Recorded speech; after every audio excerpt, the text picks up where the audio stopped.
Topic हम पूरा ढंग से नहीं पढ़ पाए थे, तो इसको थोड़ा सा हम रिवाइज कर लेते हैं, जिसमें हम बात करेंगे आयतन आवेश वितरण की। जैसा कि मैंने आपको बताया था कि सतत आवेश वितरण यानी कि कंटिन्यूअस चार्ज डिस्ट्रीब्यूशन और असतत आवेश वितरण यानी कि डिसकंटिन्यूअस चार्ज डिस्ट्रीब्यूशन में जो एक डिफरेंस है, जो एक अंतर है, वो ये है कि सतत आवेश वितरण में किसी भी वस्तु पर जो आवेश है वो सभी स्थानों पर एक जैसा होना चाहिए। अगर ये आवेश सभी स्थानों पर एक जैसा नहीं है या सभी जगह पर नहीं है तो इसे हम असतत कहते हैं। सभी जगह पर नहीं होने का अर्थ सिर्फ इतना सा है कि किसी स्थान पर आवेश हो और किसी स्थान पर नहीं हो, तो हम उसे असतत आवेश वितरण कहते हैं। कभी कभी कुछ लोग ये भी कह देते हैं कि अगर किसी वस्तु पर आवेश ऐसा है कि किसी स्थान पर आवेश ज्यादा है और किसी स्थान पर आवेश कम है, तो भी उसे वो असतत आवेश वितरण कह देते हैं, लेकिन ये इसकी सही परिभाषा नहीं है। असतत आवेश वितरण या विविक्त आवेश वितरण का मतलब यह है कि किसी स्थान पर आवेश है और किसी स्थान पर आवेश नहीं है। लेकिन अगर सभी स्थानों पर आवेश है, चाहे वो कम हो चाहे वो ज्यादा हो, चाहे किसी स्थान पर कम हो किसी स्थान पर ज्यादा हो, तो ऐसी स्थिति में हम उसे सतत आवेश वितरण कहते हैं। और इसी के अंतर्गत हमने पढ़ा था रेखीय आवेश वितरण और पृष्ठीय आवेश वितरण। आज जो हम इसमें एक टॉपिक जो हमने लास्ट में पढ़ा था उसे वापस रिवाइज करने वाले हैं, वो है आयतन आवेश वितरण। हम कह सकते हैं कि यदि किसी वस्तु के संपूर्ण आयतन में आवेश एक समान रूप से वितरित हो तो उसे हम आयतन आवेश वितरण कहते हैं। अब आप ये समझ रहे होंगे कि संपूर्ण वस्तु में एक समान रूप से होने का मतलब क्या है। एक चीज ये भी हम समझ लेते हैं, आयतन का मतलब होता है उसका संपूर्ण भाग। जैसे मैं अगर बात करूं कि एक गोले की, तो गोला जो होता है या बॉल की जब हम बात करें तो बॉल जो है वो दो प्रकार की होती है। एक बॉल आप लेकर के आए होंगे जिसमें केवल इसका जो सरफेस है, पृष्ठ होता है, उसमें ऊपर ऊपर आवरण होता है,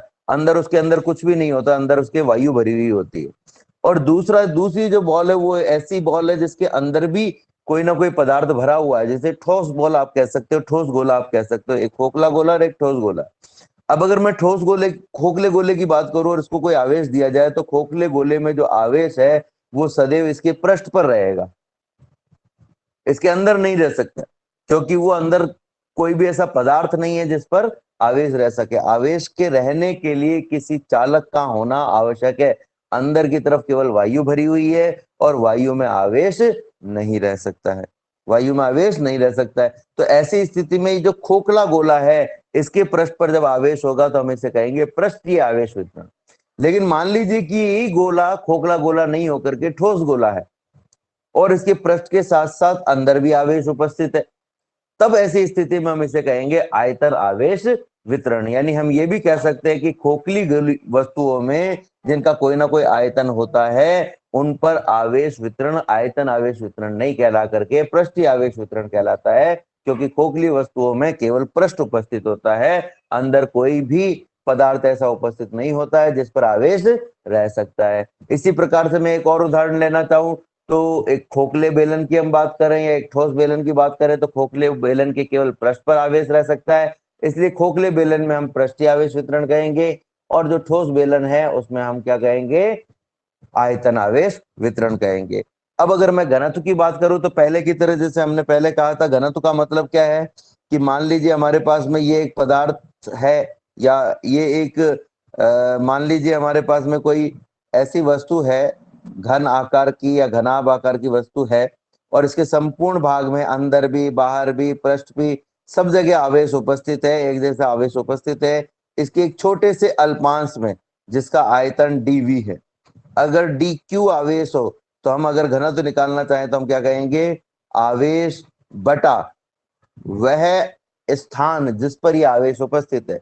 अब ये आवेश किस में उपस्थित है, तो ये आवेश जो है वो dv आयतन में उपस्थित है। तब ऐसी स्थिति में हम कहेंगे कि जो इसका घनत्व होगा आवेश का वो होगा dq अपॉन dv।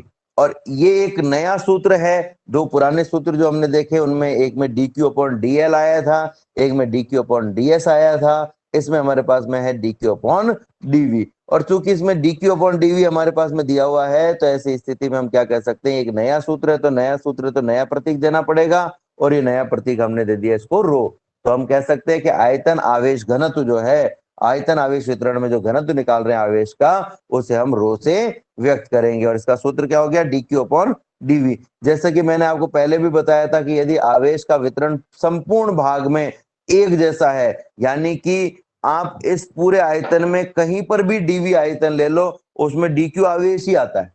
अब मान लो dv का मान है 2 मीटर क्यूब, ठीक है, और dq का मान है 3 कूलाम।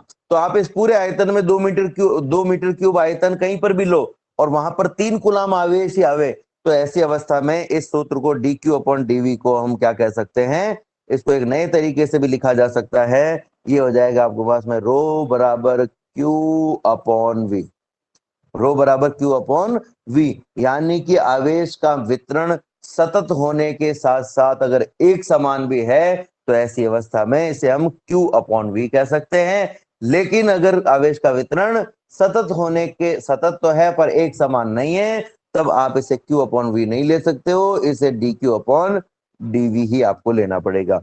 लेकिन एक खास बात और है कि dq अपॉन dv सूत्र सतत आवेश वितरण में तब भी काम में लिया जा सकता है जब आवेश का वितरण एक समान हो, और तब भी काम में लिया जा सकता है जब असमान हो। ये वाला जो सूत्र है वो एक समान और असमान दोनों में काम में लिया जा सकता है, लेकिन ये जो सूत्र हमने देखा रो बराबर q अपॉन v, ये केवल तब काम में लिया जा सकता है जब आवेश का वितरण सतत होने के साथ साथ एक समान भी हो। ये असमान और एक समान दोनों में, और ये जो सूत्र है सेकंड वाला जो हमने अभी लिखा है वो केवल एक समान आवेश वितरण में ही काम में लिया जा सकता है। तो ये सूत्र हम यहाँ पर देख रहे हैं, हमारे स्क्रीन पे ये सूत्र हमें दिखाई दे रहा होगा। तो हम कह सकते हैं कि आवेश घनत्व तो क्या हो गया, q अपॉन v या dq अपॉन dv। जो पहले की तरह मैंने कहा कि dq अपॉन dv में हम भाग किसका दे रहे हैं, dv का भाग दे रहे हैं। dv क्या है, आयतन है। तो मैंने कहा था कि जिसका हम भाग देते हैं वो अपने आप ही क्या हो जाता है, एकांक यानी इकाई काउंट होने लग जाता है। तो ऐसी स्थिति में मैं क्या कह सकता हूं कि इकाई आयतन में उपस्थित आवेश की मात्रा, इकाई आयतन में उपस्थित आवेश की मात्रा को आयतन आवेश घनत्व रो कहा जाता है। अब इसका अगर मात्रक निकालना चाहें तो मात्रक क्या आएगा, dq यानी आवेश का मात्रक कूलाम, और dv यानी आयतन का मात्रक मीटर क्यूब। आपने देखा कि रेखीय आवेश घनत्व में कूलाम अपॉन मीटर आया था, पृष्ठीय आवेश वितरण में कूलाम अपॉन मीटर स्क्वायर आया था, और अब जो हमारे पास में है आयतन आवेश वितरण, उसमें ये आ रहा है हमारे पास में कूलाम अपॉन मीटर क्यूब आ रहा है। अब अगर मैं इसकी विमा निकालना चाहूं तो विमा कैसे निकाल सकते हैं हम, तो हम कहेंगे भाई dq यानी कि आवेश की विमा, आवेश की विमा क्या होती है, a1 t1, और जो घनत्व है सॉरी जो आयतन है उसकी विमा होती है l cube, a1 t1 upon l cube. अब इस l क्यूब को अगर हम ऊपर लेकर के जाएं, इस l क्यूब को ऊपर लेकर के जाएं तो आपके पास में क्या आ जाएगा, आपके पास में आ जाएगा l minus 3 a1 t1, l minus 3 a1 t1। तो इस तरीके से हम इसकी विमा भी ज्ञात कर सकते हैं। हमने इसका मात्रक देखा कि इसका मात्रक जो है कूलाम अपॉन मीटर क्यूब आया, इसकी विमा हमने देखी l की पावर माइनस 3 a1 t1 आई है। और अब अगर इससे हम आगे बढ़े तो हम अगर किसी आयतन आवेश वितरण के कारण किसी बिंदु पर विद्युत क्षेत्र की तीव्रता निकालना चाहें तो ऐसी अवस्था हम कैसे निकाल सकते हैं कि मान लीजिए ये एक आवेश का आयतनात्मक आवेश वितरण है, ठीक है। तो अगर मैं यहाँ पर ये एक छोटा सा अल्पांश dv ले लूं और इससे r दूरी पर एक बिंदु P पर विद्युत क्षेत्र निकालना चाहूं, तो मैंने आपको कल भी कहा था, सॉरी परसों भी कहा था कि जब हम एक छोटा अल्पांश लेते हैं, बहुत छोटा अल्पांश लेते हैं, तो उसे हम बिंदु आवेश मान सकते हैं। यानी कि यहाँ पर जो सूत्र हमको काम में लेना है वो बिंदु आवेश के कारण विद्युत क्षेत्र की तीव्रता का सूत्र काम में लेना। और बिंदु आवेश के कारण विद्युत क्षेत्र की तीव्रता का सूत्र क्या होता है, तो वो हम देख लेते हैं। बिंदु आवेश के कारण तीव्रता का सूत्र है dE बराबर 1/4 पाई एप्सिलॉन नॉट इनटू आवेश dQ, क्योंकि इस छोटे से आयतन में dQ आवेश है, बटा इस आवेश से बिंदु की दूरी r का वर्ग। तो ये हमारे पास में आ गया dE बराबर 1/4 pi epsilon not dQ upon r square. जैसा कि लास्ट क्लास में भी मैंने आपको बताया था चूंकि ये हम एक छोटे से भाग के कारण निकाल रहे हैं इसलिए हमने इसको डीई कहा है। अब अगर मुझे पूरे आयतन के कारण निकालना हो तो हमारे पास में दो तरीके हैं। तरीका नंबर 1 कि ऐसे छोटे छोटे छोटे छोटे छोटे छोटे बहुत सारे आयतनों के कारण निकालो और जोड़ दो, और दूसरा तरीका क्या है, इसका समाकलन कर दो। तो इसका हम समाकलन कर दें अगर दोनों तरफ, तो हमारे पास में क्या जाएगा, आप देख सकते हो हम समाकलन कर देंगे तो हमारे पास में ये फॉर्मूला आ जाएगा, इंटीग्रेशन ऑफ डीई बराबर integration 1/4πε0 dq upon R square. अब जो हमने फॉर्मूला पिछले वाले में काम में लिया है, अभी थोड़ी देर पहले ही हमने एक फॉर्मूला लिखा था यहाँ पर बच्चों, वो था हमारे पास में rho is equal to D Q upon DV. अगर मैं इस डीवी को इधर लेके चला जाऊं तो हमारे पास में आ जाएगा डी क्यू बराबर रो डीवी।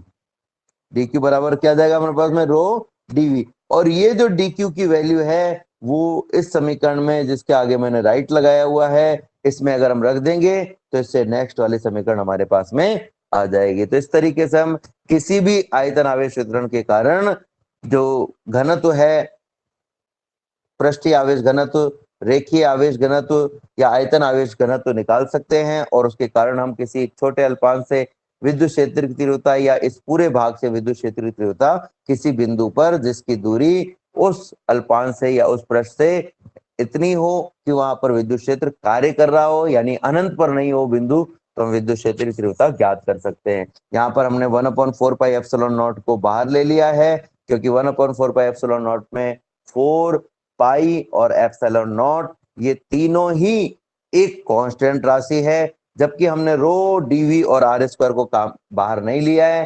क्यों नहीं लिया है, क्योंकि हम अल्पांश छोटा या बड़ा ले सकते हैं जिसका आयतन कम या ज्यादा हो सकता है। ठीक इसी प्रकार से हम ऐसा वितरण भी ले सकते हैं जिसमें घनत्व रो का जो मान है, आयतन आवेश घनत्व का मान, वो किसी स्थान पर ज्यादा हो सकता है और किसी स्थान पर कम हो सकता है। यानी कि अगर असमान हो आवेशों का वितरण तब इसे हम कांस्टेंट नहीं ले सकते, लेकिन अगर एक समान होता आवेशों का वितरण तो रो को कांस्टेंट लिया जा सकता है। तो अभी हमें पता नहीं है कि आवेश का वितरण असमान है कि एक समान है, इसलिए हमने रो को बाहर नहीं लिया है। ठीक इसी प्रकार से ये जो अल्पांश लिया है, ये अभी मैंने बीचों बीच लिया। आप सोच लीजिए कि मैं अगर सबसे नीचे वाले कोने पर ले लेता तो आर का मान बढ़ जाता, सबसे ऊपर वाले कोने पर ले लेता तो आर का मान घट जाता, यानी आर का मान भी अल्पांश की स्थिति पर निर्भर करता है, यानी ये भी बदल सकता है। इसलिए हमने यहाँ पर जो आर है उसको भी बाहर नहीं लिया है, लेकिन जिन स्थितियों में हमें पता चलेगा कि ये कांस्टेंट है,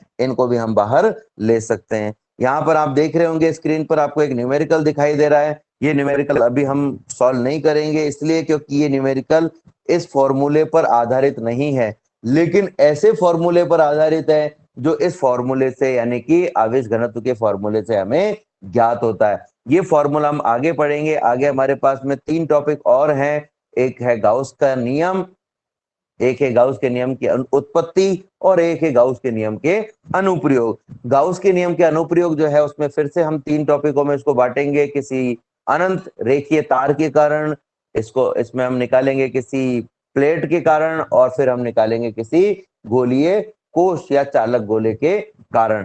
ये तीनों टॉपिक पढ़ने के बाद में इस चैप्टर से संबंधित जितने भी न्यूमेरिकल है हम उन्हें बारी बारी से समझने का प्रयास करेंगे और उन्हें सॉल्व करने का प्रयास करेंगे। देखो बच्चों, न्यूमेरिकल्स को सॉल्व करना बहुत जरूरी होता है किसी भी चैप्टर में, इसलिए क्योंकि जब आप कोई टॉपिक पढ़ते हो तो आपको पता होता है, क्योंकि वो टॉपिक आपने पूरा एक तरीके से रटा हुआ है या पढ़ा हुआ है या समझा हुआ है, तो आपको पता होता है कि मुझे इस जगह से शुरुआत करनी है और इस जगह पर खत्म करना है। लेकिन जब हम कोई न्यूमेरिकल पढ़ते हैं, जब कोई न्यूमेरिकल को समझते हैं, जब उसे सॉल्व करते हैं, तो बहुत सारी चीजें हमें स्वतः ही करनी होती है। जैसे पहला निर्धारण हमें ये करना होता है कि ये जो न्यूमेरिकल है वो कौन से चैप्टर से है, दूसरा ये कौन से टॉपिक से है, तीसरा कि ये जो न्यूमेरिकल है इसमें हमें क्या दिया हुआ है, चौथा कि इसमें हमें क्या ज्ञात करना है, पांचवा कि ये ज्ञात करने के लिए हमें किन सूत्र और किन नियमों की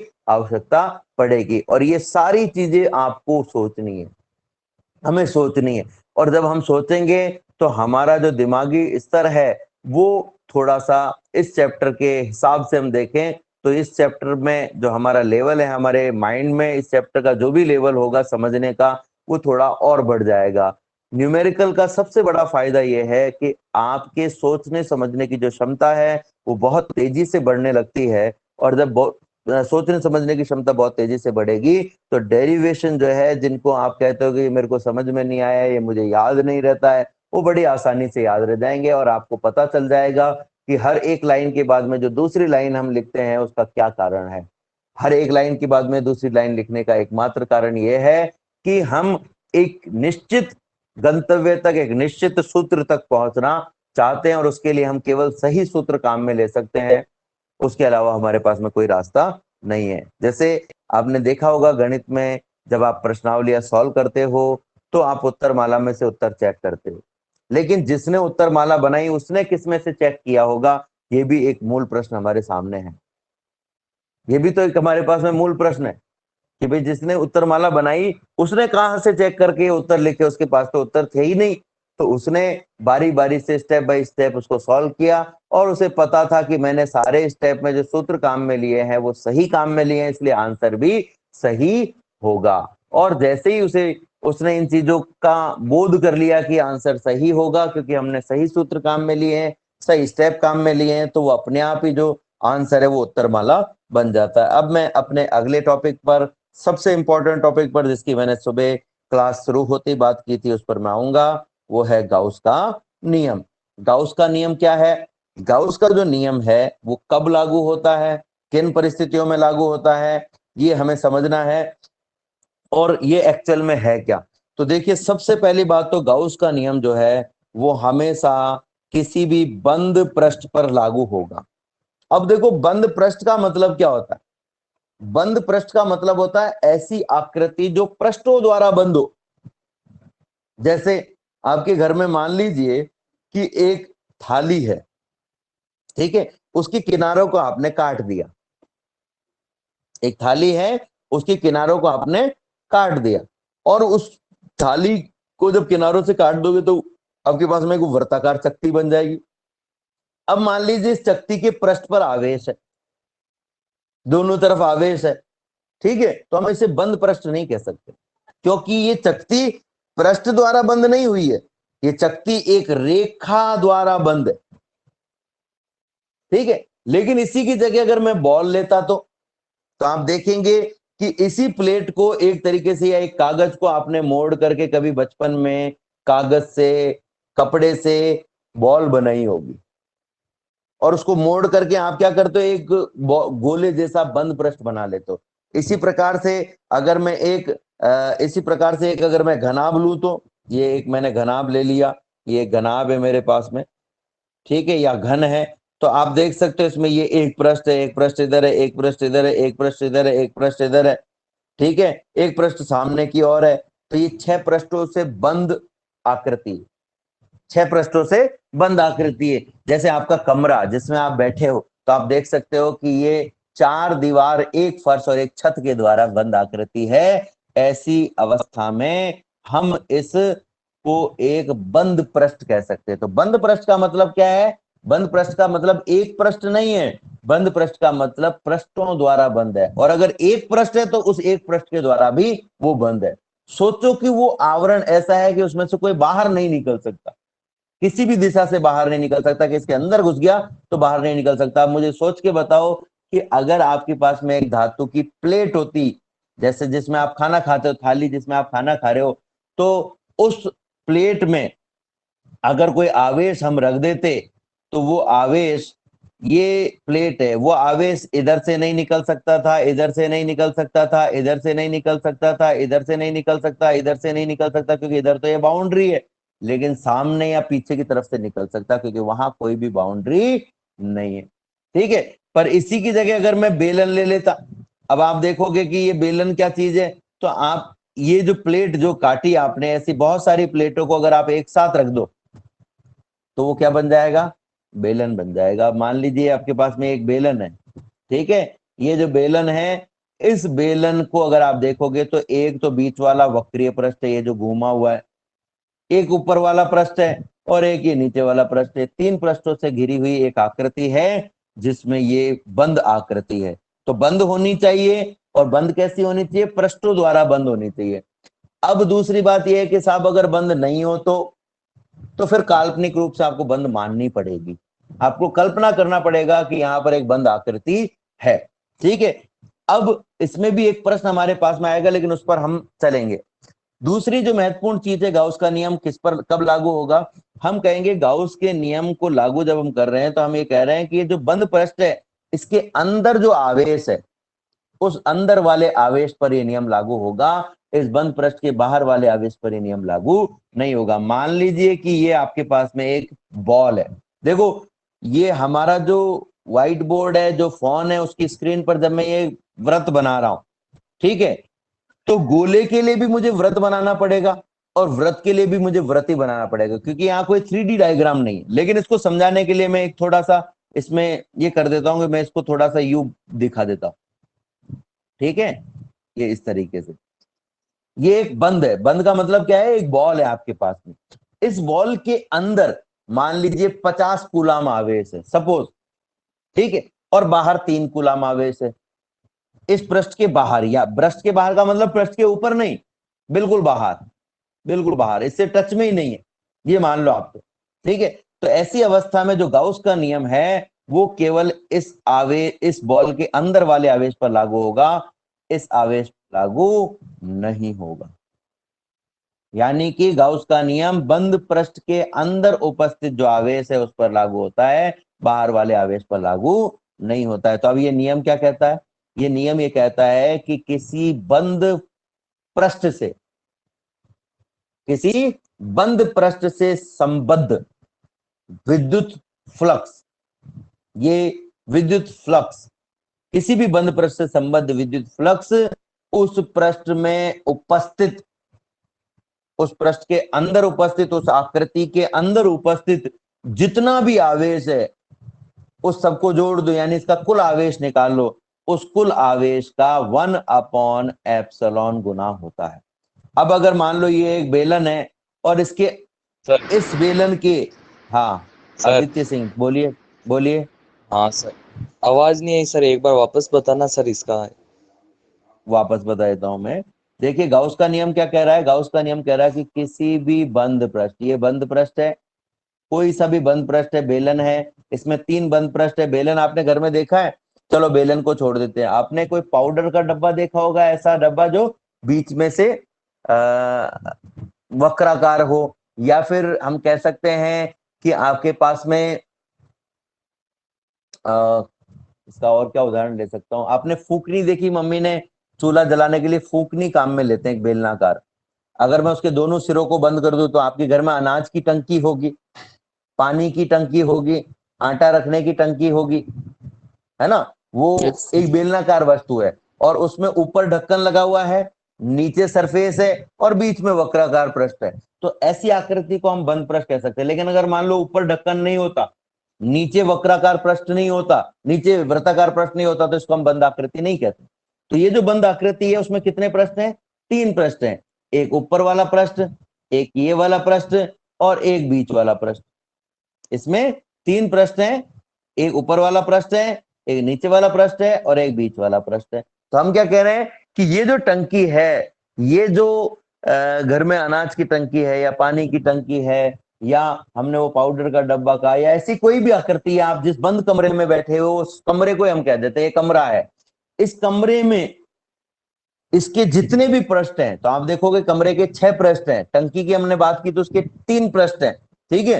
कमरे में 6 पृष्ठ कौन से हैं? 4 दीवार, एक फर्श और एक छत है। और अगर टंकी की बात करूं तो उसमें 3 पृष्ठ कौन से हैं? 2 तो वृत्ताकार पृष्ठ हैं और एक बीच में वक्राकार पृष्ठ है।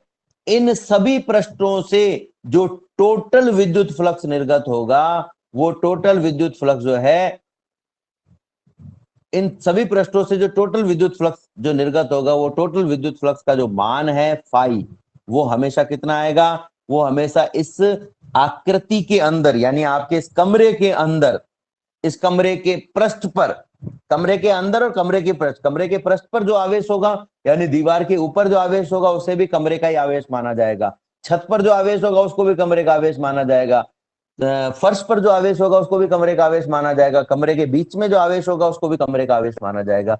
तो हम इस कमरे का यानी बंद आकृति का आवेश किसको मानेंगे? बंद आकृति का आवेश बंद आकृति के अंदर और उस बंद आकृति के पृष्ठ पर जितना भी आवेश होगा उस सब को हम उस बंद आकृति का आवेश मानेंगे। तो क्या कहते हैं कि हम इस बंद आकृति के सभी पृष्ठों से निर्गत कुल, इस बंद आकृति के सभी पृष्ठों से, अगर इसमें 3 पृष्ठ हैं तो तीनों से, 6 है तो 6 से, 10 है तो 10 से, 1 है तो 1 पृष्ठ से। ठीक है, जैसे बॉल होती है उसमें एक ही पृष्ठ होता है। ठीक है, अब पृष्ठ का निर्धारण हम कैसे करेंगे वो भी मैं अभी आपको बताऊंगा। सभी पृष्ठों से जो टोटल विद्युत फ्लक्स निकलेगा, जो कुल विद्युत फ्लक्स निर्गत होगा, उसका मान अगर आपको निकालना है तो आप इस आकृति में टोटल कितना आवेश है वो निकाल लो, समीशन ऑफ क्यू। ठीक है, और उसमें एप्सिलॉन का भाग दे दो। और अगर माध्यम उपस्थित नहीं होकर के निर्वात है तो एप्सिलॉन नॉट का भाग दे दो। तो इसको हम क्या कह सकते हैं, एक तरीके से हमने क्या कर दिया, समीशन ऑफ क्यू को 1 अपॉन एप्सिलॉन से मल्टीप्लाई कर दिया। इसलिए हमने क्या कहा कि इसके इतने गुना, जैसे उदाहरण के तौर पर जब मेरे पास में x है और उसको मैं 2 से गुणा कर दूंगा तो हम क्या कहेंगे, भाई ये x का डबल हो गया, दुगुना हो गया। 3 से गुणा कर दूंगा तो हम कहेंगे 3 गुना हो गया। 4 से गुणा कर दूंगा तो मैं कहूंगा 4 गुना हो गया। अगर मैं इसको y से गुणा कर दूं तो हम कहेंगे y गुना हो गया। तो ऐसे ही अगर हम समीशन ऑफ q को 1 अपॉन एप्सिलॉन से गुणा कर दें या 1 अपॉन एप्सिलॉन नॉट से गुणा कर दें तो इसे हम कहेंगे कि ये आवेश का इतने गुना 1 अपॉन एप्सिलॉन गुना है। एप्सिलॉन तब काम में लेना है जब निर्वात के अलावा कोई अन्य माध्यम है, और अगर निर्वात माध्यम है, कोई और माध्यम उपस्थित नहीं है, तो एप्सिलॉन की जगह एप्सिलॉन नॉट आ जाएगा। तो अब मैं क्या कह सकता हूं कि किसी भी बंद पृष्ठ से निर्गत कुल वैद्युत फ्लक्स, किसी भी बंद पृष्ठ से निर्गत कुल वैद्युत फ्लक्स का जो मान है वो उस बंद पृष्ठ में उपस्थित सभी आवेशों या कुल आवेशों का 1 अपॉन एप्सिलॉन गुना होता है। कभी कभी कुछ लोग इसको लिख देते 1 अपॉन एप्सिलॉन नॉट गुना होता है, तो वो भी ठीक है, उसमें कोई दिक्कत वाली बात नहीं है। क्योंकि नॉर्मली जब हमें कोई माध्यम नहीं दिया गया हो तो आपको निर्वात मानना है। अब आप कई बार ये सोचते होंगे कि साहब हमको एप्सिलॉन काम में लेना है कि एप्सिलॉन नॉट काम में लेना है, हमें तो माध्यम का तो पता ही नहीं, हमें कैसे पता चलेगा क्या माध्यम है। तो जब तक लिखा हुआ नहीं हो प्रश्न में या किसी डेरिवेशन में कि फलाना माध्यम उपस्थित है, तब तक आपको निर्वात ही मानना है। अगर आपको लिख दिया जाए कि ये माध्यम है, एक्स माध्यम है, तब फिर आपको माध्यम के हिसाब से लेना। नहीं लिखा हुआ है तो आपको निर्वात ही मानना। अब प्रश्न ये उठता है कि इस गाउस के नियम का हम काम क्या लें, ये काम क्या आएगा हमारे। तो गाउस के नियम से देखो बच्चों, ध्यान से समझना, हम यहाँ पर क्या निकाल रहे हैं, टोटल फ्लक्स। एक बात तो मैं यहाँ पर वापस से क्लियर कर दूं आपको कि ये जो हमने टोटल फ्लक्स निकाला है, ये जितने भी पृष्ठ हैं उन सभी से निर्गत फ्लक्सों का योग है। यानी कि अगर आपके पास में 6 पृष्ठ हैं किसी बंद आकृति में, तो ये 6 के फ्लक्सों का योग है। अगर 3 पृष्ठ है तो तीनों के फ्लक्सों का योग है। अगर 1 पृष्ठ है तो 1 पृष्ठ के फ्लक्स का योग, यानी कि वो खुद ही फ्लक्स है। ठीक है, दूसरी बात आप सबने पढ़ा होगा कि फ्लक्स का एक सूत्र होता है E डॉट ds। ये हमने पढ़ा था फ्लक्स की परिभाषा में। इसका मतलब ये हुआ कि अगर आपको फ्लक्स पता चल जाए और पृष्ठ का क्षेत्रफल पता चल जाए तो आप विद्युत क्षेत्र भी ज्ञात कर सकते हो। तो आप क्या कर सकते हो, विद्युत क्षेत्र भी ज्ञात कर सकते हो। तो गाउस का नियम जो है वो विद्युत क्षेत्र ज्ञात करने के काम में भी लिया जा सकता है। अब आप कहोगे भाई गाउस का नियम क्यों काम में ले रहे हैं, तो हमें क्या चाहिए था, फाई बराबर ई डॉट डी एस में ई का मान अगर ज्ञात करना है तो डी एस चाहिए और फाई चाहिए। तो क्षेत्रफल तो हम नाप के निकाल सकते हैं, और फाई निकालने का सूत्र अभी अभी हमने पढ़ा कि कितना होता है, summation of Q upon epsilon not या एप्सिलॉन। तो फाई गाउस के नियम से निकाल लेंगे, और जब गाउस के नियम से फाई का मान आ जाएगा तो फिर इस सूत्र को लगा करके हम ई का मान भी ज्ञात कर सकते हैं। इसलिए गाउस का नियम जो है उसको हम यहां पर काम में ले सकते हैं। तो ई का मान मुझे ज्ञात करने के लिए, यानी विद्युत क्षेत्र का मान ज्ञात करने के लिए गाउस का नियम काम में लिया जा सकता है। फ्लक्स का मान ज्ञात करने के लिए गाउस का नियम काम में लिया जा सकता है। फ्लक्स कौन सा? टोटल फ्लक्स, कुल फ्लक्स ज्ञात करने के काम में लिया जा सकता है। तो गाउस का नियम दो जगह काम में लिया जा सकता है। अब एक सवाल है मेरे पास में आपके लिए, ये मान लीजिए कि एक आवेश है आपके पास में, ठीक है, एक बिंदु आवेश यहाँ रखा हुआ है, ठीक है, इसके कारण इस बिंदु पर विद्युत क्षेत्र की तीव्रता कितनी होती है? तो वो हमें पता था कि बिंदु आवेश के कारण विद्युत क्षेत्र की तीव्रता होती है 1/4 pi epsilon not Q upon दूरी का वर्ग। ये सूत्र हमें पता है, पर एक मिनट के लिए मान लो कि आपको ये सूत्र नहीं पता है, ठीक है। अब अगर कोई कहे कि इस बिंदु पर आप विद्युत क्षेत्र की तीव्रता ज्ञात करो, तो कैसे ज्ञात करोगे? गाउस का नियम लगा सकते हो क्या? तो हम कहेंगे साहब यहाँ तो बंद पृष्ठ है ही नहीं, हम गाउस का नियम कैसे लगावें? तो वो परिस्थितियां जिनमें आपको बंद पृष्ठ प्राप्त नहीं हो, वहां पर आपको काल्पनिक रूप से बंद पृष्ठ मानना है। कल्पना करनी है कि ये जो आवेश है वो एक पृष्ठ के अंदर बंद है। जैसे मैंने कल्पना ली कि ये पृष्ठ जो है, ये आवेश जो है वो एक कमरे के अंदर बंद है, ये कमरे के अंदर बंद है, ठीक है। अब आप में से जो एकार्थ पारे के वो कह रहा होगा सर ये तो आपने गलत कर दिया कि इसको कमरे के अंदर बंद कर दिया आवेश को, मैं तो सोच रहा था कि इसको एक बॉल के अंदर बंद कर देता हूं। जो अजय सिंह मीणा है वो कह रहा है कि साहब आपने इसको बॉल के अंदर बंद कर रहे हो, कोई कमरे के अंदर बंद कर रहे हो, मैंने तो इसको हमारे अनाज की टंकी में डाल दिया था। ये तो गड़बड़ हो गई ना, कि भाई कोई तो इसको बॉल के अंदर डाल रहा है? और कोई जो है इसको किसके अंदर डाल रहा है? अनाज की टंकी के अंदर डाल रहा है, और कोई जो है इसको कमरे के अंदर डाल रहा है। तो ये तो काल्पनिक पृष्ठ तो अलग अलग हो गया। तो बच्चों, काल्पनिक पृष्ठ आप चाहे जिस आकृति का ले लो, कोई फर्क नहीं पड़ने वाला है, आंसर वो का वही आएगा, आंसर वो का वही आएगा, ठीक है। लेकिन एक परेशानी हमारे पास में और है कि साहब हमें जब विद्युत क्षेत्र निकालना है तो हमें क्या चाहिए? E डॉट डी एस वाला सूत्र हम काम में लेंगे, फाई बराबर E डॉट डी एस। तो फाई तो हम गाउस के नियम से निकाल लेंगे, आपने कहा भाई काल्पनिक पृष्ठ मान करके निकाल लेना, लेकिन हमें डीएस भी निकालना, डीएस यानी क्षेत्रफल। तो काल्पनिक पृष्ठ ऐसा मानना पड़ेगा जिसका क्षेत्रफल आप ज्ञात कर सको, जिसका क्षेत्रफल आप ज्ञात कर सको, यानी सम्मित होना चाहिए। ऐसी आकृति मत ले लेना जिसका क्षेत्रफल आप ज्ञात ही नहीं कर सको, ठीक है। अब मान लो आपने ये आकृति ले ली अमीबा जैसी, और आपसे कोई पूछे कि भाई बताओ इसके क्षेत्रफल का सूत्र, है ना। अब आप में से आदित्य सिंह चौहान और रामाकिशन धाकड़ कह रहे हैं कि साहब मैंने तो वो जो आवेश आपने दिया था ना, वो तो मैंने मेरे पेट के अंदर डाल लिया, मैंने कहा मेरे पेट में सुरक्षित रहेगा, मैं भी तो एक बंद आकृति हूं। पर दिक्कत क्या हो गई कि पेट के अंदर अगर हमने बंद कर दिया तो वो हमारे शरीर के अंदर बंद कहलाएगा, और बंद जो पृष्ठ है वो क्या हो जाएगा? हमारा शरीर। अब हमारे शरीर का क्षेत्रफल कैसे ज्ञात करें? हमारे शरीर के क्षेत्रफल का तो कोई सूत्र हमें पता ही नहीं है। ये जो आकृति बनाई है इसके क्षेत्रफल का सूत्र तो हमें पता ही नहीं है, तो ये तो हमारे लिए और दिक्कत वाली बात हो गई। तो गाउस का नियम जब आप काम में लो तो उसमें कुछ विशेष बातें आपको ध्यान रखनी है। गाउस का नियम क्या हो गया? अब मैं क्या कह सकता हूं कि गाउस के नियम के लिए एक तो हमने क्या कहा, बंद पृष्ठ लेना है, और बंद पृष्ठ नहीं हो तो काल्पनिक बंद पृष्ठ ले लेना है। इसलिए अब जो नई परिभाषा है गाउस के नियम की वो क्या हो जाएगी कि किसी बंद काल्पनिक पृष्ठ से संबद्ध, देखो एक तो होता है संबंध और एक होता है संबद्ध। संबंध का मतलब होता है इनमें कोई रिलेशन है, और संबद्ध का मतलब ये इससे जुड़ा हुआ है, बस इतना सा अंतर है। किसी बंद काल्पनिक पृष्ठ से संबद्ध विद्युत फ्लक्स का जो मान है, यहां पर मैं थोड़ा सा इसको चेंज करूंगा, मैं कहूंगा कुल विद्युत फ्लक्स का मान।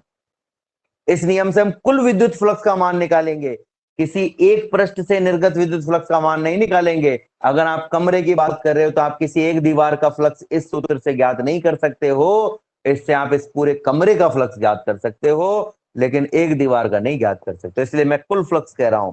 विद्युत क्षेत्र में स्थित किसी बंद काल्पनिक पृष्ठ से संबद्ध विद्युत फ्लक्स का मान बंद पृष्ठ में उपस्थित संपूर्ण आवेश, कुल आवेश का 1/ε गुना होता है। अगर गणितीय रूप में हम इसको लिखना चाहें तो ये सूत्र इस तरीके से हमारे पास में आ जाएगा। वही बात की अगर निर्वात है तो ε0 और अगर निर्वात की जगह कोई माध्यम भरा हुआ हो तो एप्सिलॉन आ जाएगा। यहाँ पर समीशन ऑफ क्यू का मतलब कुल आवेश है, टोटल उसके अंदर जितना आवेश है। और मैंने आपको अभी थोड़ी देर पहले बताया था कि टोटल आवेश का मतलब क्या है। टोटल आवेश का मतलब है पृष्ठ पर उपस्थित आवेश और पृष्ठों से अंदर उपस्थित आवेश, यानी उस निकाय में अंदर कितना आवेश और पृष्ठ पर, पृष्ठ के बाहर जितना आवेश होगा उससे हम कोई लेना देना नहीं। ऐसा आवेश जो उसके टच में नहीं होगा उससे हमें कोई लेना देना नहीं है। ठीक है।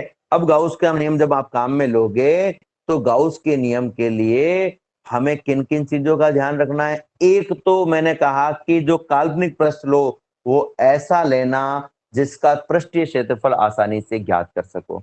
दूसरी बात की जो काल्पनिक पृष्ठ आप लेते हो इसको हम कहते हैं गाउसियन पृष्ठ।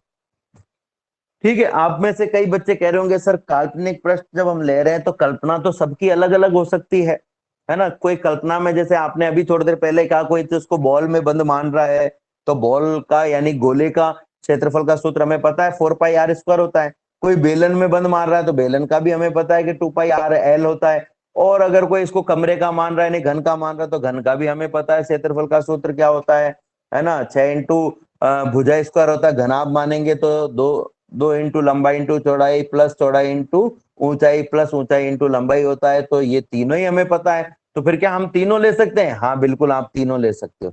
जिसकी मर्जी जो पृष्ठ लेने की हो वो ले सकता है, कोई फर्क नहीं पड़ता है, कोई भी फर्क नहीं पड़ता है। आप कोई सा भी पृष्ठ ले सकते हो, बस आपको उसका पृष्ठीय क्षेत्रफल ज्ञात करना आना चाहिए। ठीक है। सम्मित होना चाहिए वो पृष्ठ। सम्मित क्यों होना चाहिए? क्योंकि अगर सम्मित होगा तो ही हम आप आसानी से, मैं यहाँ शब्द काम में ले रहा हूं, आसानी से विद्युत फ्लक्स या विद्युत क्षेत्र ज्ञात कर पाओगे। और अगर असम्मित हुआ तो फिर हम आसानी से ज्ञात नहीं कर पाएंगे, लेकिन ज्ञात तो कर पाएंगे, तब भी हम ज्ञात तो कर पाएंगे। दूसरा कि जो गाउस का नियम हम काम में ले रहे हैं जिस बंद पृष्ठ पर, मैंने अभी कहा कि कोई सा भी ले सकते हो, इसका मतलब क्या हुआ? ना तो गाउस का नियम उसके आकार पर निर्भर करता है, ना उसकी आकृति पर निर्भर करता है, ठीक है, और ना ही उसके क्षेत्रफल पर निर्भर करता है। अब आप कहोगे साहब अभी अभी तो आप कह रहे थे कि क्षेत्रफल निकालना आना चाहिए, तो फिर क्षेत्रफल जब निर्भर ही नहीं करेगा तो निकालना क्यों आना चाहिए? निर्भर नहीं करेगा लेकिन निकालना आना चाहिए, अभी आपको आगे पता चल जाएगा। जैसे मैंने कहा कि भाई किसी ने इसको बॉल के अंदर बंद माना, अब बॉल किसी ने फुटबॉल मानी और किसी ने क्रिकेट बॉल मानी, तो दोनों का क्षेत्रफल तो अलग अलग है, लेकिन फिर भी आंसर हमारे पास में एक जैसा ही आएगा। पर हम फिर कौन सी वाली बॉल माने, कौन सा बेलन माने, कितना बड़ा बेलन माने, ये कैसे डिसाइड करें? तो ये मैं आगे जब आप टॉपिक पढ़ोगे तब मैं आपको डिटेल में बताऊंगा। पहले हम इसको थोड़ा सा बढ़ करके आगे बढ़ते हैं। एक और बात जो मैंने आपको कही कि जो हम कुल आवेश ले रहे हैं वो कुल आवेश क्या होना चाहिए? इसके अंदर का सारा आवेश। और सारा आवेश हम कैसे निकालते हैं? जितने भी आवेश हैं उनका बीजगणितीय योग कर देते हैं। ठीक है। तो विद्युत फ्लक्स का मान जो है वो इस बंद प्रश्न में उपस्थित कुल आवेश पर निर्भर करता है। एक और बात सबसे महत्वपूर्ण बात, गाउस का नियम केवल उन क्षेत्रों के लिए लागू होता है जो व्युत्क्रम वर्ग नियम की पालना करते हैं। इसलिए गाउस का नियम चुंबकीय बलों पर भी लागू होता है। विद्युत बल पर तो लागू होता ही है, चुंबकीय बलों पर भी लागू होता है, क्योंकि चुंबकीय बल भी व्युत्क्रम वर्ग नियम की पालना करते हैं। व्युत्क्रम वर्ग नियम क्या है? जिसमें 1/r² आता है, इसको अपन दूरी के वर्ग के व्युत्क्रमानुपाती होता है। तो ये चुंबकीय बलों में भी आता है, लेकिन अभी चुंबकीय बल वाला टॉपिक हम पढ़ नहीं रहे हैं, इसलिए हम उस पर नहीं जाएंगे। अब ये जो गाउस का नियम है, ये जो सूत्र है, आप सोच रहे होंगे साहब आपने डायरेक्ट लिख दिया, आया कहां से ये तो बताओ, ये कहां से आया ये तो बताओ। तो बता देते हैं। मान लो कि आपके पास में एक बिंदु आवेश है, ठीक है, और मैंने इसको ये एक काल्पनिक प्रश्न में बंद मान लिया, ठीक है ना। काल्पनिक प्रश्न में जब मैंने इसको बंद मान लिया, ऐसी अवस्था में मान लीजिए कि एक आपके पास में अल्पांश है, ठीक है। इस अल्पांश के कारण, इस अल्पांश पर या इस पृष्ठ पर मैं विद्युत क्षेत्र की तीव्रता बताऊं तो ये इससे दूरी हो गई, ठीक है। अब चूंकि ये एक अल्पांश है तो मैंने आपको कहा था कि जब भी हम अल्पांश लेंगे तो उसे हम बिंदुवत मान सकते हैं, ठीक है, यानी कि ये भी एक बिंदु है। तो ये एक बिंदु आवेश क्यों है और ये एक बिंदु है। किसी भी बिंदु आवेश से किसी दूसरे बिंदु पर अगर आप विद्युत क्षेत्र की तीव्रता ज्ञात करना चाहते हो तो हम ज्ञात कर सकते हैं। मान लीजिए कि ये तो है इसके विद्युत क्षेत्र की दिशा और ये है इसके क्षेत्रफल की दिशा, ठीक है। मान लो थोड़ी सी देर के लिए क्षेत्रफल की दिशा निकालने का तरीका क्या है, पृष्ठ के लंबवत बाहर की तरफ रेखा खींच दो, ठीक है। जैसे मैंने आपको उस दिन बताया था, आपका जो स्क्रीन है मोबाइल की, उसके ऊपर अगर आप लंबवत पेन रख दोगे तो जो पेन है वो क्षेत्रफल की दिशा को बताएगा, ठीक है। तो मैं इसको थोड़ा सा और इजी कर देता हूं कि मान लीजिए ये जो हमारे पास में पृष्ठ था वो कुछ ऐसा था, ठीक है, और मैंने ये अल्पांश यहां लिया है, ठीक है। अब ये अल्पांश यहां लिया है तो आप समझ सकते हो कि ये पृष्ठ ऐसा है, ऐसा है। अब अगर मैं इसके लंबवत रेखा खींचूं तो ये लंबवत रेखा हो गई, ठीक है। लंबवत रेखा हो गई, ये किसकी दिशा हो गई, क्षेत्रफल की दिशा हो गई। ये किसकी दिशा हो गई हमारे पास में, क्षेत्रफल की दिशा। सभी बच्चों तक मेरी आवाज पहुंच रही है क्या? Yes sir. बिल्कुल सर। Yes sir. नॉट। ठीक ठीक है अदनान, तुम्हें आवाज नहीं आ रही है तो आप है ना बेटा नेटवर्क में बैठो, तुम नेटवर्क में नहीं होंगे इसलिए थोड़ी सी दिक्कत आ रही होगी।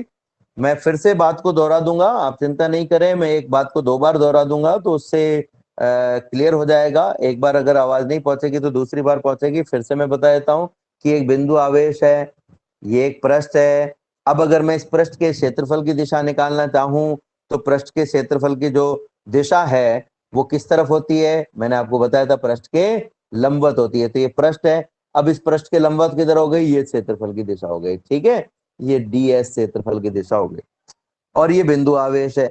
मुझे इस बिंदु पर विद्युत क्षेत्र की तीव्रता अगर मैं निकालना चाहूं तो मुझे पता है कि आवेश से बिंदु को मिलाने वाली जो रेखा होती है उस रेखा की दिशा में ही विद्युत क्षेत्र होता है। अगर ये धनात्मक आवेश है तो इस रेखा पर बाहर की ओर, और अगर ऋणात्मक आवेश होता तो अंदर की तरफ। तो अभी हम इसको धनात्मक आवेश मान रहे थोड़ी सी देर के लिए, ठीक है। तो ये हो गया ई की दिशा, ई की दिशा पता चल गई, ds की दिशा पता चल गई और ये कोण हो गया थीटा, ठीक है ना। ध्यान से समझना बच्चों। अब अगर मैं इस बिंदु आवेश के कारण इस बिंदु पर विद्युत क्षेत्र की बात करूं तो मान लीजिए दूरी r है। हम सब जानते हैं कि किसी बिंदु आवेश के कारण विद्युत क्षेत्र की तीव्रता का सूत्र जो होता है वो होता है 1/4 pi epsilon not q upon r square. ये सूत्र मैं काम में लेने वाला हूं, ठीक है।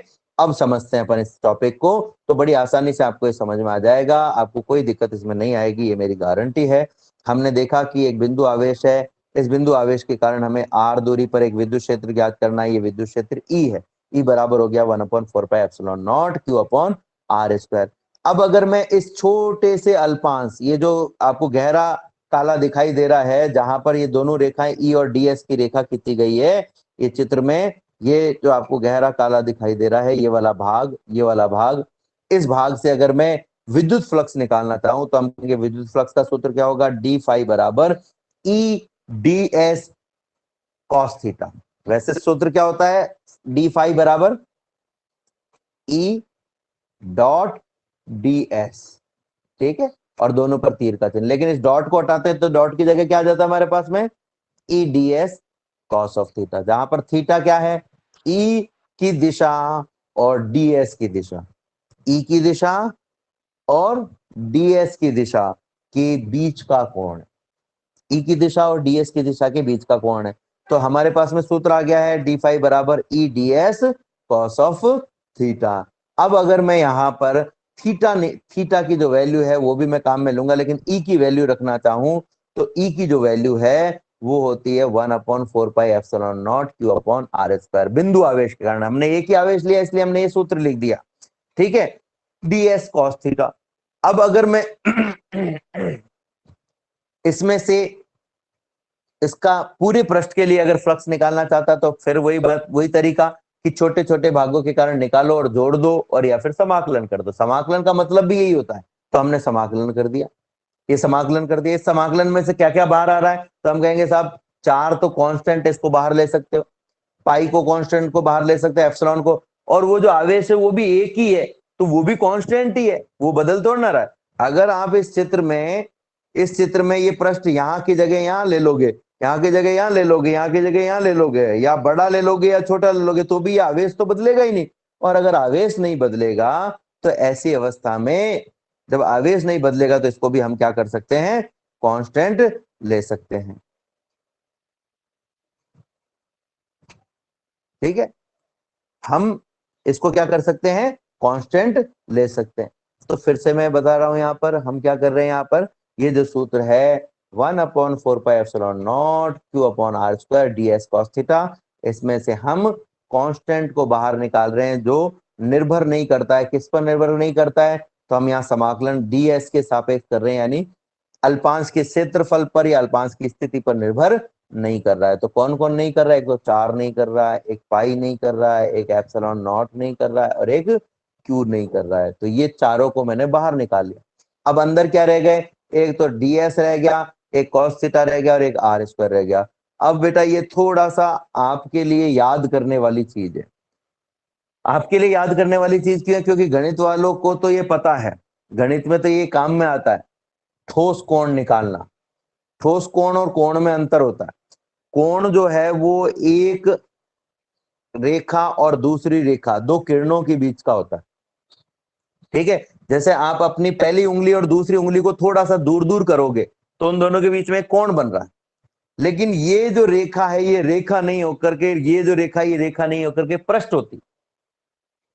जैसे आपने देखा होगा, आइसक्रीम खाई सभी ने, आइसक्रीम का नाम लेते हैं मुंह में पानी आ गया। देखो, चलो खाई तो होगी, आइसक्रीम तो खाई होगी, और आइसक्रीम नहीं खाई होगी तो बचपन में बर्थडे भी मनाया होगा, उसमें एक टोपी भी पहनी होगी। वो टोपी में जो कोना होता है, अगर आप उसको ध्यान से देखोगे, उस आइसक्रीम को अगर ध्यान से देखोगे तो वो ऐसा लग रहा है जैसे किसी तरबूज में से, किसी खरबूजे में से हमने एक फांक काट करके बाहर निकाल ली।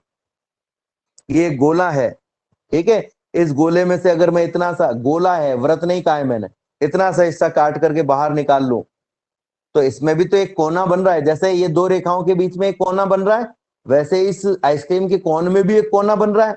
शंकु जिसको हम कहते हैं, ये शंकु, इसमें भी तो एक कोना बन रहा है। ये जो पृष्ठों के मध्य बना हुआ कोण है, इसको कहते हैं ठोस कोण। पृष्ठों के मध्य जो बना हुआ कोण होता है, इसको हम कहते हैं ठोस कोण। और इस ठोस कोण का जो मान होता है वो होता है, ये जिस भाग से लिया गया है, ये गोले का हिस्सा है तो इसका सूत्र होता है इस पृष्ठ का क्षेत्रफल, इस पृष्ठ का क्षेत्रफल ds बटा इसकी त्रिज्या, इस पूरे की त्रिज्या r इसका स्क्वायर इनटू दोनों पृष्ठों के मध्य जो कोण है थीटा, उसकी कोज्या, ds cos theta upon r²। तो ये ठोस कोण की वैल्यू होती है। ठीक है, और ये ठोस कोण किससे लिया गया है, ऐसा लग रहा है जैसे किसी गोले का एक छोटा सा हिस्सा है। तो ये हमारे पास में जो ds cos थीटा है अपॉन r², ये ठोस कोण है। और समाकलन कर दिया गया, समाकलन का मतलब क्या हुआ, टोटल ठोस कोण।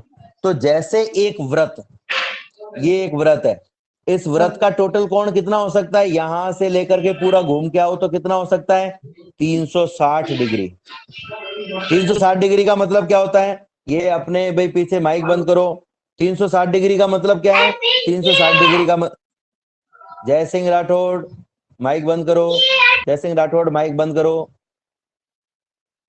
360 डिग्री का मतलब क्या है, 180 डिग्री इंटू 2 इंटू 180 डिग्री, यानी कि इसको हम कह सकते हैं 2 इंटू पाई, 2 इंटू पाई। ठीक है, अब अगर मैं यही कोण, ये तो किसके लिए था, व्रत के लिए, लेकिन अगर मैं बॉल के लिए निकालना चाहता, ये एक बॉल है, तो आप कहते साहब यहां से घूम के इधर तो आना ही पड़ेगा। लेकिन ऐसे ही आप अपनी मुट्ठी बना ले, आपके हाथ में एक मुट्ठी बना ले और इसको समझने का प्रयास करें। सोचे कि इस मुट्ठी में आप एक उंगली से घूमते हुए, कलाई पर घूमते हुए वापस उसी उंगली पर आ रहे हो व्रत के रूप में।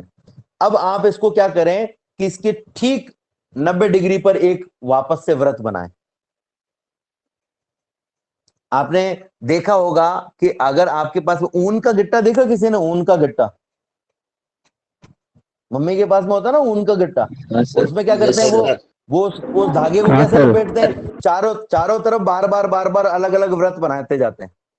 एक बार सीधा बनाया तो फिर उससे थोड़ा सा टेढ़ा, फिर उससे और थोड़ा सा टेढ़ा, थोड़ा सा और टेढ़ा, ऐसे करके उसको वो बड़ा गोला बना देते हैं, बड़ा गोला बना देते हैं। तो यहां पर जो व्रत था उसमें तो हम एक ही दिशा में घूम रहे थे, लेकिन उस ऊन के गिट्टे में हम क्या कर रहे हैं, चारों दिशा में घूम रहे हैं। तो जब हम चारों दिशा में घूम रहे हैं तो हमें 360 डिग्री तो इस तरफ लेना पड़ेगा और 360 डिग्री इस तरफ लेना पड़ेगा, यूं 360 डिग्री तो हमें ऐसे लेना पड़ेगा और 360 डिग्री ही हमें ऐसे लेना पड़ेगा, यूं इसके लंबवत। तो 360 और 360 कितना हो गया? 720, जिसको आप क्या कह सकते हो? पाई इंटू 4, 4 पाई। ठीक है ना, वो 4 पाई नहीं जिसमें आप बैठे हो, ये 4 पाई अलग वाली 4 पाई है। ठीक है, तो ठोस कोण जो होता है उसका कुल मान 4 पाई के बराबर होता है। तो ये जो हमने लिया है यहाँ पर ds cos थीटा अपन r स्क्वायर का समाकलन, इसका मतलब क्या है? कुल ठोस कोण, और कुल ठोस कोण का मतलब कितना हो जाएगा? 4 पाई। इसको हम डी ओमेगा, ये जो है ना ये साइन बनाया हुआ है, इसको भी ओमेगा कहते हैं, डी ओमेगा से व्यक्त करते हैं, और डी ओमेगा का जो मान है वो 4 पाई के बराबर होता है। तो अब ये देखो 4 पाई से 4 पाई कट गया, क्या रह गया आपके पास में? फाई बराबर क्यू अपॉन एप्सिलॉन नॉट। तो आपके पास में सूत्र आ गया फाई बराबर क्यू अपॉन एप्सिलॉन नॉट। ठीक है, फाई बराबर क्यू अपॉन एप्सिलॉन नॉट। अब मुझे सोच करके बताओ, 1 मिनट के लिए सोच करके बताना कि इस सूत्र में कहीं पर भी क्षेत्रफल है क्या? नहीं। नहीं। इसमें कहीं पर भी कोई ऐसी चीज है क्या जिससे पता चल रहा हो कि भाई हमने आकृति बड़ी ली के छोटी ली? No sir. इसका मतलब क्या हुआ कि गाउस का जो नियम है ना तो आकृति पर निर्भर करता है और ना ही आकार पर निर्भर करता है और ना ही क्षेत्रफल पर निर्भर करता है। आकार पर भी निर्भर नहीं करता, आकृति पर भी निर्भर नहीं करता और क्षेत्रफल पर भी निर्भर नहीं करता है। ठीक है, तो इस तरीके से